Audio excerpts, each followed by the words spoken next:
एक अधूरी कहानी तो मुझ में भी है, धड़के दिल वो जवानी तो मुझ में भी है, धड़के दिल वो जवानी तो मुझ में भी है। तुम जो छू लो शिवाला बनूं प्रेम का, तुम जो छू लो शिवाला बनूं प्रेम का, एक मीरा दीवानी तो मुझ में भी है, एक मीरा दीवानी तो मुझ में भी है। बहुत बढ़िया। नमस्कार, सीधी बात खास मुलाकात में आज हम आपको रूबरू कराते हैं भारत की एक ऐसी महान कवयित्री से जो राजस्थान के प्रतापगढ़ में पली बढ़ी और इंदौर में रहकर पूरे देश की कविता के माध्यम से यात्रा कर रही हैं। आइए सबसे पहले हमारे news channel MP live news में भुवन मोहिनी जी का स्वागत है। बहुत बहुत धन्यवाद। भुवन मोहिनी जी, सबसे पहले हमारे दर्शकों को आप ये बताइए कि आपकी जो कविता की यात्रा है कहाँ से और कैसे शुरू हुई? देखिए, कविता की यात्रा जो मेरी है, हमारे घर की पृष्ठभूमि नहीं थी इतनी, लेकिन साहित्य से रुचि सदैव रही। सभी लोग साहित्य से जुड़े रहे, एजुकेशन फील्ड से जुड़े रहे। मैं बीएससी की हुई हूँ, साइंस मेरा सब्जेक्ट रहा। उसके बाद मैंने आरएएस किया। आरएएस इंटरव्यू भी मैं क्लियर हूँ, लेकिन पता नहीं क्यों एक दिन लगा कि ये मेरी यात्रा नहीं है। उसके बाद लेखन बहुत प्रारंभ हुआ, लिखा, एमए किया मैंने संस्कृत में, फिर पीएचडी किया, कविताएं लिखने लगी, कई लेख प्रकाशित होने लगे, सराहना होने लगी। उसके बाद धीरे धीरे मैंने मंचों की रवायत देखी कि मंच किस तरीके के होते हैं, पर कभी मौका नहीं मिला। एक दिन अचानक 2015 मार्च में मैंने पहला कवि सम्मेलन पढ़ा और वहाँ से मेरी शुरुआत हुई। संघर्ष बहुत रहे, पहले स्वीकार्यता नहीं मिली, लेकिन धीरे धीरे कहा जा सकता है कि मेरा शायद काम अच्छा था और बड़ों का आशीर्वाद, ईश्वर का स्नेह था, तो फिर आगे मेरी यात्रा अभी तक अनवरत है। अभी कितने वर्षों की आपकी यात्रा है कविता के क्षेत्र? 6 वर्ष लगातार 6 वर्षों से आप? जी जी जी। पारिवारिक पृष्ठभूमि क्या है आपकी? परिवार, पिताजी जो हमारे हैं वो पंडित हैं और माता हमारी जो है वो टीचर रही हैं। घर में लगभग एजुकेशन का ही माहौल है। हम 4 बहनें हैं, भाई हमारे घर नहीं है। ब्राह्मण फैमिली से? जी, बिल्कुल ब्राह्मण फैमिली से हूँ। भागवत पाठी हम लोग हैं। मेरे दादाजी जो हैं वो भागवत पढ़ा करते थे, नाना जी भी भागवत पढ़ते थे, तो पंडित परिवार से मैं हूँ। कह सकते हैं कि साहित्य और संस्कार घर से धरोहर के रूप में मिले हैं।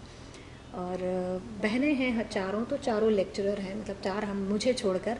मुझे भी मौका मिला था लेक्चररशिप का, लेकिन शौक के आगे व्यवसाय को मैंने नहीं स्वीकारा और फिर कविताएं करने लगी। जन्म आपका राजस्थान में हुआ, लेकिन आप मध्य प्रदेश के इंदौर में रह रही हैं, ये कैसे? उसका भी हमारे दर्शक। साहब हमारे जो हैं वो सीएस हैं, कंपनी सेक्रेटरी, और जहाँ के हम लोग रहने वाले हैं तो वहाँ पर इतना काम है नहीं, तो इंदौर, वो शुरू से इंदौर ही थे।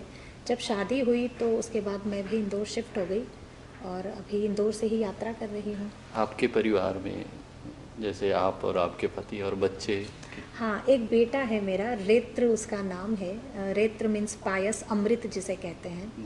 और हालांकि हमारे घर में, मतलब हम, मेरा जो अभी का परिवार है, पति और बेटा और हम, तो वहाँ कविताओं की पृष्ठभूमि नहीं है। पति हमारे बड़े व्यावसायिक नेचर के हैं। अगर हम उनसे कहते हैं कि आप हमारा एक गीत सुन लीजिए तो वो कहते हैं कि तुम लिफाफा ले लो, गीत ना सुनाओ। तो वो चीज़ है। बेटा भी बड़ा मम्मा रहने दीजिए। एक्चुअली आजकल के बच्चे जो हैं, जिस एजुकेशन में पढ़ रहे हैं, वहाँ साहित्य को इतनी रुचि नहीं दी जाती। ये मैंने अपने घर में महसूस किया। उसके बाद मेरा कविताओं के प्रति और रुझान बढ़ा, क्योंकि आज के जो युवा हैं उन्हें हम क्या देकर जा रहे हैं? क्या वो साहित्य भूल जाएंगे? क्या वो नहीं पढ़ेंगे साहित्यकारों को? क्या वो लेखकों को नहीं पढ़ेंगे? केवल वो व्हाट्सअप, इंस्टाग्राम में ही सिमट कर रह जाएंगे? तो ये प्रश्न कई बार मुझे कचोटते थे। बीच में मैंने लगभग 6-8 महीने कवि सम्मेलन से दूरी भी बनाई थी, लेकिन इन प्रश्नों के कारण मैंने फिर कवि सम्मेलन में अपनी सहभागिता शुरू की और आज थोड़ा सा क्रिस्प देकर मैं कविताएं पढ़ती हूँ, थोड़ा परिवर्तित करके कविताएं पढ़ती हूँ, या यूँ कहिए कि 21वीं सदी की मैं कवियत्री हूँ। पुरानी जिस तरीके की रवायत चली आ रही है, मैं उस पर नहीं चलती। उसका एक ही कारण है कि यूथ अट्रैक्ट हो, यूथ उस कवि सम्मेलन में आए, यूथ कविता जाने। बस ये यात्रा जो है चल रही है। पिछले 6 वर्षों से लगातार कविता की यात्रा आपकी चल रही है। कब आपको ऐसा लगा कि आपको बड़े बड़े मंचों में स्वीकार्यता मिली हो, कोई एक ऐसा मंच जिसमें आपको लगा हो कि यही मंच है जिसने मुझे एक कवयित्री के रूप में स्थापित कर दिया, ऐसा कोई वाक्य है, मनोस्मृति है आपके जीवन में? बिल्कुल बिल्कुल, मुझे याद है, आज भी याद है। पटना का एक कवि सम्मेलन था और उसमें सर्वेश अस्थाना जी संचालन कर रहे थे, विष्णु सक्सेना जी पीछे बैठे थे, आदरणीय उदय प्रताप जी थे और हरिओम पंवार जी थे। मतलब सारे बड़े कवि थे और उस दिन मैं बहुत डरी सहमी थी कि आज मैं अपना काम कर पाऊँगी या नहीं, या मुझे स्वीकार्यता मिलेगी या नहीं। लेकिन उस दिन मेरी कुछ पंक्तियाँ हैं जो मैंने बेटी के सौभाग्य पर लिखी है। जब मैंने वो काव्य पाठ किया तो वहाँ के जो लोगों ने मुझे सराहा, वहाँ जो स्नेह मिला वो 3 बार वंस मोर हुई। और उस दिन पीछे जितने भी कवि बैठे थे उन्होंने मुझे स्वीकार्य किया और उसका परिणाम है कि मैं आज उन सबके साथ इतना स्नेह से यात्रा करती हूँ। वो मुझे भरपूर स्नेह देते हैं, या यूँ कहूँ कि पूरा कवि सम्मेलन संस्थान मुझे बहुत प्रेम करता है और स्वीकार करता है। बड़े मंचों पर अब मैं जाती हूँ और अच्छा काव्य पाठ। कवियों के बीच में आप भुवन मोहिनी के नाम से स्थापित हैं। आपका शुरू से ही नाम भुवन मोहिनी था या इसका भी कोई इतिहास है? बिल्कुल इसका इतिहास है। मेरा नाम भुवन, वैसे तो पूरा नाम भुवनेश्वरी है, बट भुवन मुझे शुरू से बुलाया जाता था घर पे, प्रेम से भुवन भुवन कहते थे, तो भुवन नाम से ही लिखा करती थी। लेकिन थोड़ी बड़ी हुई तो ईश्वर की कृपा से थोड़ा सा ठीक सा दिखने लगी। इसमें अपना कोई रोल नहीं है, वो सब उस ईश्वर की कृपा है। तो फिर सब ने कहा कि तुम मोहित भी करती हो तो तुम्हारा नाम मोहिनी होना चाहिए। तो मुझे बड़ा पसंद आया। दादाजी फिर हमें मोहिनी मोहिनी कहने लगे, तो फिर हमने हमारे नाम के पीछे भुवन मोहिनी पूरा हमने नाम तखल्लुस जो है वो मोहिनी लगा दिया। अभी आपका इंटरव्यू करने के पहले मैं आ रहा था तो आपके बारे में सर्च कर रहा था जी। और एक आपका यूट्यूब चैनल है, उसमें मैंने कई कंटेंट आपके देखे। एक राजस्थान का कोई मंच था जिसमें आप गई और वहाँ जो क्राउड है वो मोहिनी मोहिनी के नाम से काफ़ी जी जी जी वहाँ पे काफ़ी आपको स्नेह मिला उस मंच में, मैंने महसूस किया। जी जी जी, उदयपुर के तो पास ऐसा अक्सर होता है मोहिनी मोहिनी के नाम से, जैसे मोदी मोदी तो दर्शक भी था आपको? नहीं, अमूमन ऐसा होता है। जनता का अपार स्नेह मिलता है। जैसे ही जाती हूँ तो मोहिनी मोहिनी।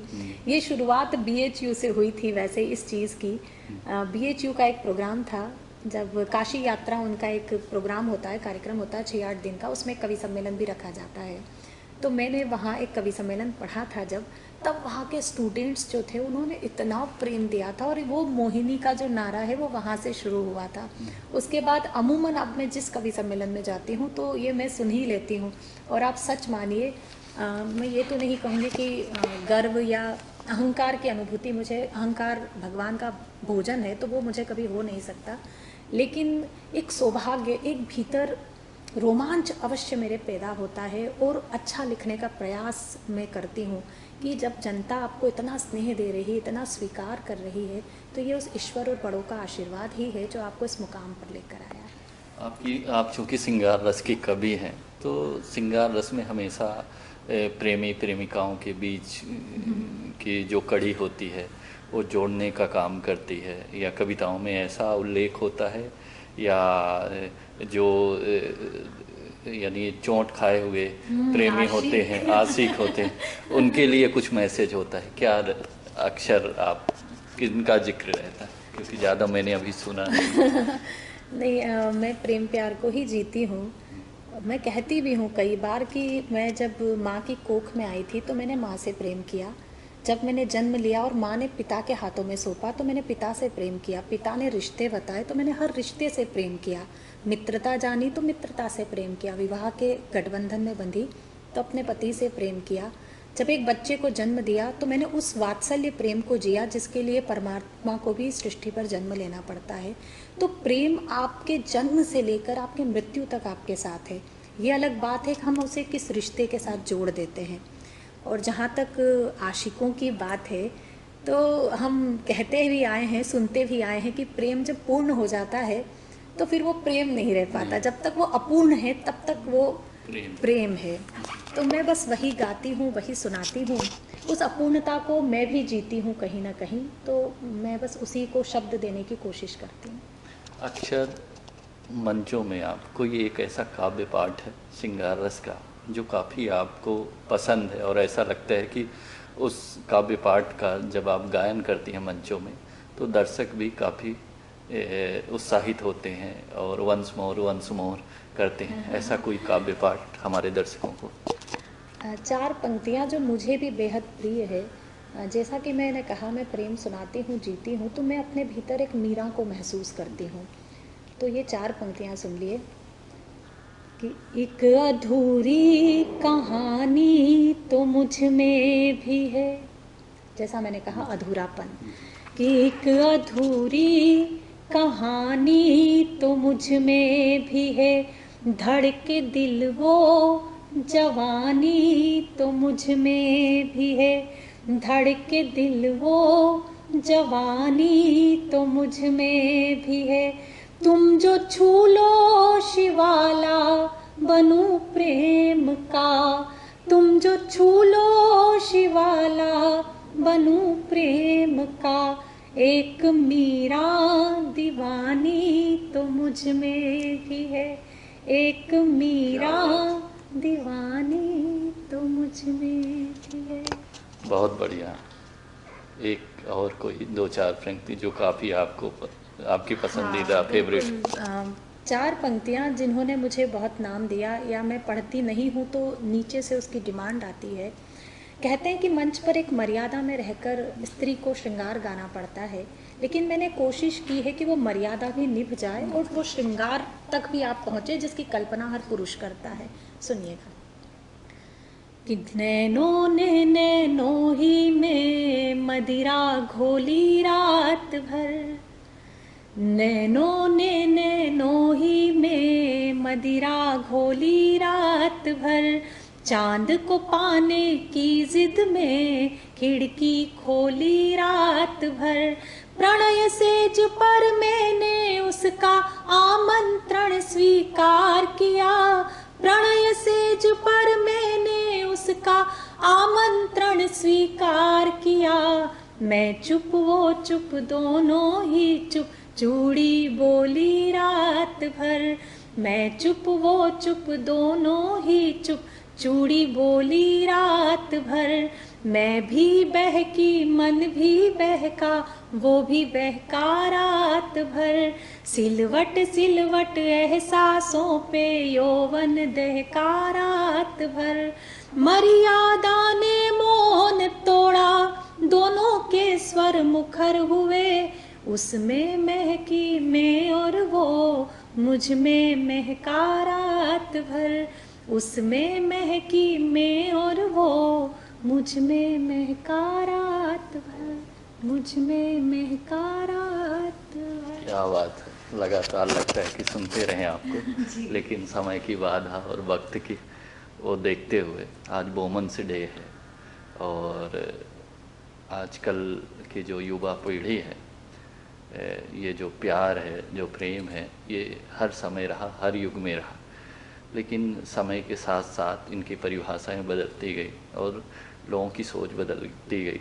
तो जो वर्तमान का परिदृश्य है और वर्तमान में जो युवा हैं, चाहे वो पुरुष हो या महिला हो, इस वुमेन्स डे में चूँकि आप श्रृंगार रस की कवयित्री हैं और प्रेम को बहुत बारीकी से समझती भी हैं और उसकी मर्यादा को भी जानती हैं, तो मैं चाहता हूं कि हमारे चैनल के माध्यम से आज के वर्तमान के युवाओं को, जो ये आज की जनरेशन है, उनको आपके द्वारा कुछ मैसेज दिया जाए। जी बिल्कुल। सर्वप्रथम तो वुमेन्स डे की आप सभी को बहुत बहुत बधाई। 4 पंक्तियाँ, जैसा कि आपने कहा, संदेश। निश्चित रूप से कविता केवल मनोरंजन का विषय नहीं है, जब तक एक संदेश उसमें नहीं आता कविता कविता नहीं होती। 4 पंक्तियाँ मैं सभी के लिए पढ़ना चाहती हूँ, प्रतीकों के माध्यम से कुछ कहने की कोशिश करती हूँ। इशारा मेरा है, समझना आपको है। कि तना हो सर पे जब छप्पर तो सावन क्या बिगाड़ेगा, तना हो सर पे जब छप्पर तो सावन क्या बिगाड़ेगा, दुपट्टा हो बदन पे जो दुशासन क्या बिगाड़ेगा। तुम्हें सौगंध मर्यादा की जो लक्ष्मण ने खींची थी, वो रेखा पार मत करना तो रावण क्या बिगाड़ेगा, वो रेखा पार मत करना तो रावण क्या बिगाड़ेगा। अभी अपनी कविताओं के माध्यम से भुवन मोहिनी जी ने आज की युवा पीढ़ी को खासकर वुमेन्स डे पर स्पेशली आजकल की महिलाओं को और लड़कियों को अपने कविता के माध्यम से इंगित किया है, इशारा किया है कि अगर हम अपनी मर्यादाओं में रहें तो रावण भी हमारा कुछ नहीं कर सकता। तो हम अपनी मर्यादाओं में रहें, यही सबसे पहली हम सीख होनी चाहिए और यही हर महिलाओं को, हर लड़कियों को अपनाना चाहिए कि हम मर्यादाओं से बाहर ना जाएं, अपनी लक्ष्मण रेखा को क्रॉस ना करें। भुवन मोहिनी जी राजस्थान की मीरा की परंपरा में जन्मी हैं, पली बढ़ी हैं। मीरा के संस्कार उनमें काफ़ी समाये हुए हैं और लगातार कविता पाठों के माध्यम से पूरे देश को रोमांचित और गौरवान्वित कर रही हैं। जब भी ये स्टेज में जाती हैं तो दर्शक दीर्घा तालियों की गड़गड़ाहट से इनका हमेशा सम्मान करते हैं और हर छंद में, हर कविता पाठ में इनको दर्शकों का भरपूर समर्थन मिलता है। लगातार हम आपको इनसे रूबरू कराते रहेंगे समय समय पर और इनकी अपडेट्स आपको पहुंचाते रहेंगे। तब तक के लिए धन्यवाद।